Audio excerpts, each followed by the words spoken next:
దేవుని యొక్క పవిత్రమైన నామానికి మహిమ ఘనత ప్రభావాలు కలుగును గాక. ప్రియ సంగమా, మరి యొక్క సమయము దేవుడు మనకు దయచేసి ఉన్నాడు కనుక ఈరోజు వాక్యం వింటున్న మీ అందరిని కూడా సదా దీవించి ఆస్వాదించును గాక. ఆమేన్.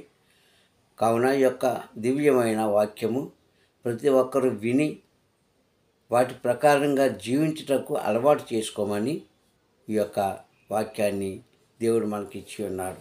దేవుని స్తోత్రం, హల్లెలూయా. మరి ఈరోజు వాక్య సందేశం చూసినట్లయితే దేవుని యొక్క మాట, హల్లెలూయా. ప్రియ సహోదరులారా, నాటి నుంచి అనగా ఆది కాండం నుంచి ఇంతవరకు కూడా అనగా అబ్రహాము కాలం నుంచి నేటి వరకు చూసిన దేవుని సంవత్సరం కూడా దేవుని యొక్క మాట ద్వారానే చేశాడు దేవుడు. మనకు అందరికీ తెలుసు, నోటి మాట ద్వారా సమస్తాన్ని చేసిన దేవుడు నోటి మాట ద్వారానే మనిషిని కూడా చేయలేదు, కానీ నోటి మాట ద్వారానే బ్రతికిస్తున్నాడు నేటి వరకు. ఇది సత్యం. అయితే కొంతకాలం అయ్యాక మానవుడు ఏం చేశాడంటే అతి తెలివికి అలవాటు పడిపోయి నేనే జ్ఞానవంతుని అనుకొని దేవుని యొక్క మాటను తీసి పక్కన పెట్టినప్పుడు కొన్ని అవాంతరాలు, కొన్ని ఇబ్బందులు అవి సంఘాల్లో కావచ్చు, సేవకుల్లో కావచ్చు, సామాన్యమైన మనుషుల్లో కావచ్చు, ధనవంతుల్లో కావచ్చు జరుగుతున్నాయి, జరుగుతూనే ఉంటాయి. అంతవరకు తెలుసా? దేవుడు చెప్పిన మాటకు మనం లోబడాలి తప్ప ఒక మనిషి చెప్పిన మాట అది నిజమో కాదో నిర్ధారకం చేసుకోవాలి. అప్పుడు మనము ఓడిపోకుండా పడిపోకుండా ఉంటాం. అయితే మనము చాలామంది ప్రియ సంగమా, దేవుని యొక్క మాట కంటే మానవుని యొక్క మాటకే విలువిస్తున్నారు. దేవుడి కంటే మానవునికే భయపడుతున్నారు. దేవుని స్తోత్రం, హల్లెలూయా. ఒక చోట ఒక సంఘటన నేను చూశానండి ఈ మధ్యకాలంలో. ఒక ఆమె ఆలస్యంగా వచ్చింది ఆలయానికి. అక్కడ దైవజనులు వచ్చి ఉన్నారు.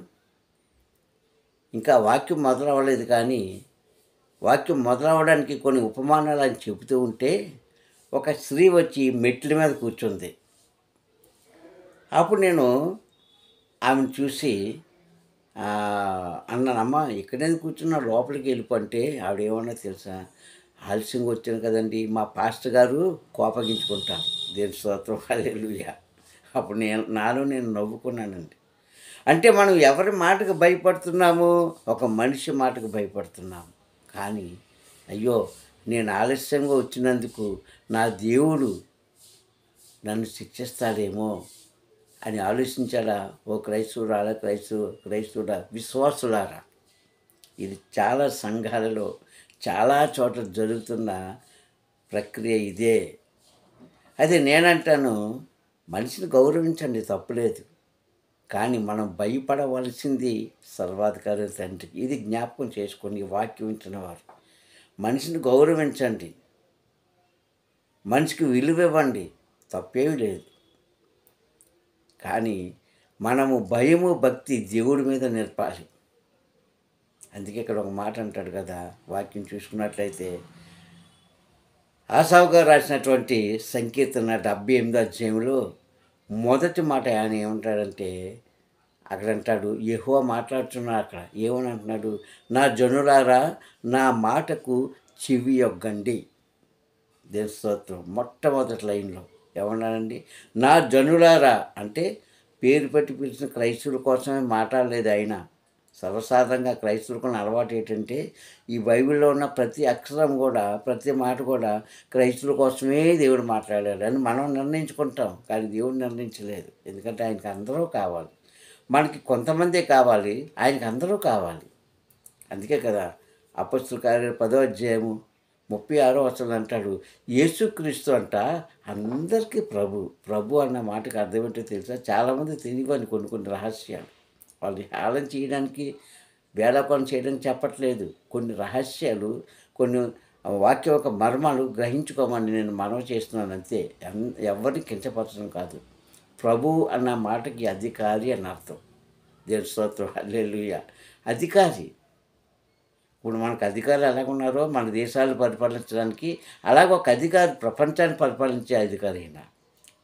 ఆయన ఏమంటాడంటే యేసుక్రీస్తు అందరికీ ప్రభువు అని సెలవిచ్చాడు కదా అపొస్తలుడైన పౌలు గారు.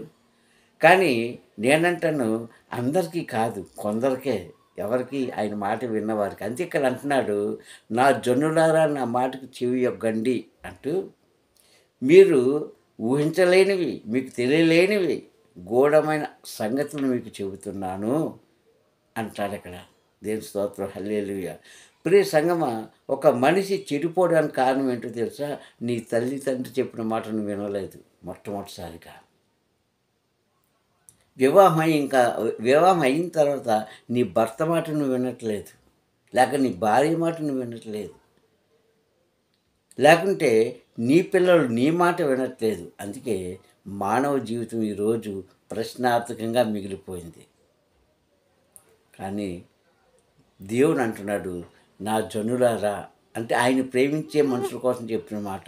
నా జనులారా, నేను మాట్లాడుతున్నాను కనుక, నేను నోరు తెరిచి మీకు ఉపమానం చెప్పాలని అనుకుంటున్నాను కనుక, దయచేసి నా మాటకు మీరు చెవి యొగ్గండి. అంటే చెవి ఎలా వగ్గడం కాదు, ఆలకించండి అని అర్థం. దేవుని స్తోత్రం, హల్లెలూయా. విన్నవాడే ఆశీర్వదించబడతాడు, విన్నవాడే మంచి మార్గంలో నడుస్తాడు, విన్నవాడే దీవించబడతాడు, విన్నవాడే సంపాదించుకుంటాడు పరలోక రాజ్యాన్ని. సంపాదన అంటే ఈ సంపాదన కాదు, ఈ సంపాదన ఎలాగే కావాలి మానవుడికి. పరలోక రాజ్యాన్ని సంపాదించుకుంటాడు విన్నవాడు మాత్రమే. విని పాటించిన వాడు మాత్రమే పరలోక రాజ్యం. అందరికీ కాదు, తప్పట్లు కొట్టిన వాళ్ళకి, వాక్యం చెప్పిన వాళ్ళకి, పాటలు పాడిన వాళ్ళకి, వాయిద్యాలు చేసిన వాళ్ళకి, హంగామా చేసిన వాళ్ళకి పరలోక రాజ్యం లేదని ప్రకటన గ్రంథంలో ఖచ్చితంగా రాసేసారు పరిశుద్ధాత్మ దేవుడు. వినాలి, విని దాన్ని పాటించాలి. పాటించడం అంటే నిన్నటి దినాన్ని చేసిన చెడు కార్యం ఏది ఉందో, నిన్నటి దినాన నీ మనసులో ఏదైతే చెడు ఆలోచన వచ్చిందో, నిన్నటి దినాన ఏ చెడు మార్గంలో నడిచావో ఈరోజు విడిచిపెట్టుకో. ఎప్పుడైతే నువ్వు విడిచిపెట్టుకుంటావో నీవు దేవుని మాట వినినట్లే. దేవుని స్తోత్రం, హల్లెలూయా. అందుకే అంత గుచ్చి చెప్తున్నాడు అక్కడ.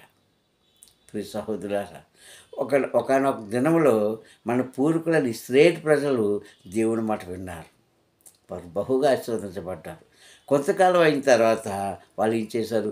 దేవుడి మాట వినలేదు కనుక ఆయనకు భయపడుతున్నారు. దేవుని స్తోత్రం, హల్లెలూయా.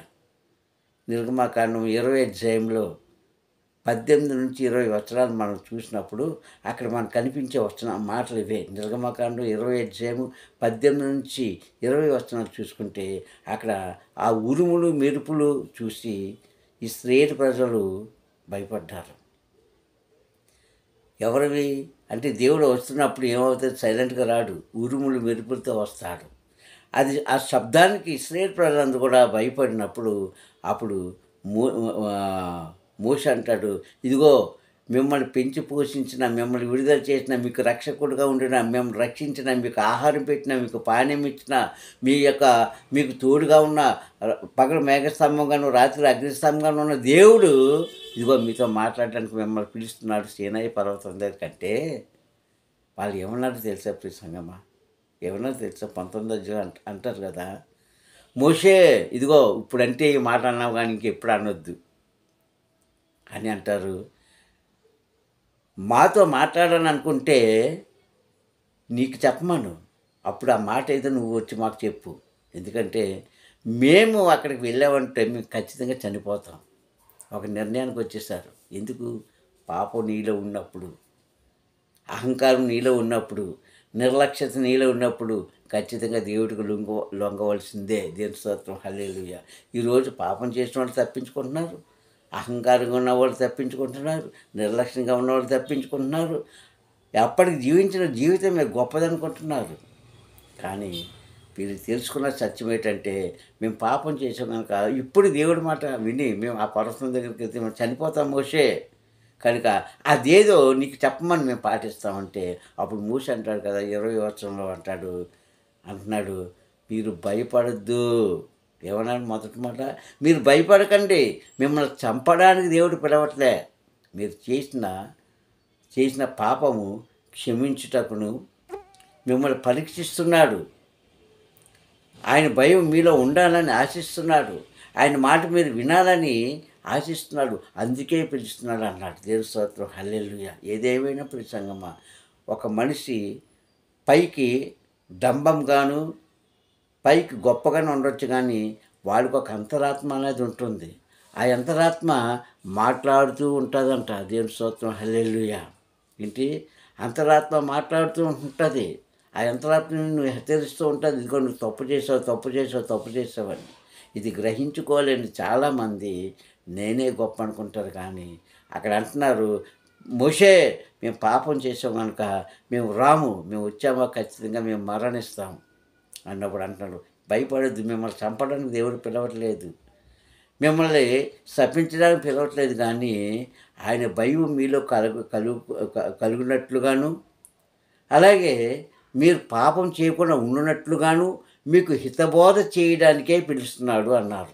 దేని స్తోత్రం. ప్రియ సంగమా, ఈరోజు క్రైస్తవురాలా, నువ్వు ఏదైతే చేసినావో నీ భార్యకు నువ్వు చెప్పలేకపోవచ్చు, నీ భర్తకు నువ్వు చెప్పలేకపోవచ్చు, నీ పిల్లలకు నువ్వు చెప్పలేకపోవచ్చు, నీ బంధుమిత్రులకు చెప్పలేకపోవచ్చు, మీ స్నేహితులు నువ్వు చెప్పలేకపోవచ్చు. కానీ అన్నిటికీ అధికారంగా ఉన్న ప్రభువు అయిన తండ్రి దగ్గర నువ్వు చెప్పుకోవయ్యా, ఆశీర్వదించబడతావు. నువ్వు విడిచిపెట్టుకోవయ్యా, దీవించబడతావు. నీవు అన్నీ మానుకోవయ్యా, కరుణించబడతావు. నువ్వు పరలోక రాజ్యానికి మార్గాలు దేవుడు సరళం చేస్తాడు. సహోదరుడా, ఈ మాట విన్న మీలో పరివర్తన కలగాలని ఆశ. దేవుని స్తోత్రం. ఎందుకంటే ఈరోజు భూమి మీద బ్రతుకుతున్న ప్రతి మనిషి, చిన్నవారేమి పెద్దవారేమి, ప్రతి ఒక్కరూ పాపాత్ముడమే, పరిశుద్ధుడు ఎవరేమీ కాదు. ఆయన అమూల్యమైన వాక్కు ద్వారా మనల్ని పరిశుద్ధపరిచాడు. అందుకంటున్నాడు, నా జనులారా నా మాటకు చెవి యొగ్గి వినండి, విని మీరు నా దీవులు పొందుకోండి, నా రాజ్యానికి వారసుడుగా మిమ్మల్ని చేస్తానని చక్కటి వాగ్దానం ఇస్తున్న దేవుని యొక్క మాట మనం విందాం. ప్రార్థన. దయగల తండ్రి, ప్రేమగల నాయన, నీ కొందములు ఈ సమయంలో నీ వాక్కు ద్వారా మాతో మాట్లాడినందుకు స్తోత్రం చెల్లిస్తున్నాను తండ్రి. నీ చిత్తమైతే ఇగో నాయన తండ్రి, ఇచ్చిన నీ వాగ్దానపు వాక్యము మా జీవితాలు ఫలించుటకు సహాయం చేయండి. ప్రతి ఒక్కరూ నా ప్రభ, ప్రతి మోకాలు, ప్రతి నాలుక నాయన నిన్ను స్తుతించుటకు, నీ ముందు వంగుటకు తండ్రి, నన్ను సర్వ శరీరంలో నీ వద్దకు రావడానికి సహాయం చేసి అయ్యా, నీ మాట విని అనేక దేవుళ్ళు మేము, మా తరముల వారు, మా పిల్లలు పొందుకునేలాగును నీ కృప చూపించమని క్రీస్తు నామములో ప్రార్థన అడుగుతున్నాను పరమ తండ్రి. ఆమేన్, ఆమేన్, ఆమేన్. మీ అందరికీ మరొకసారి ప్రభునామములో వందనాలు. యథావిధిగా మా జీసస్ బ్లెస్సింగ్ అనే ఛానల్ సబ్స్క్రైబ్ చేసుకొని లైక్ చేసి షేర్ చేయండి. దేవుడు మమ్మల్ని దీవించును గాక. ఆమేన్.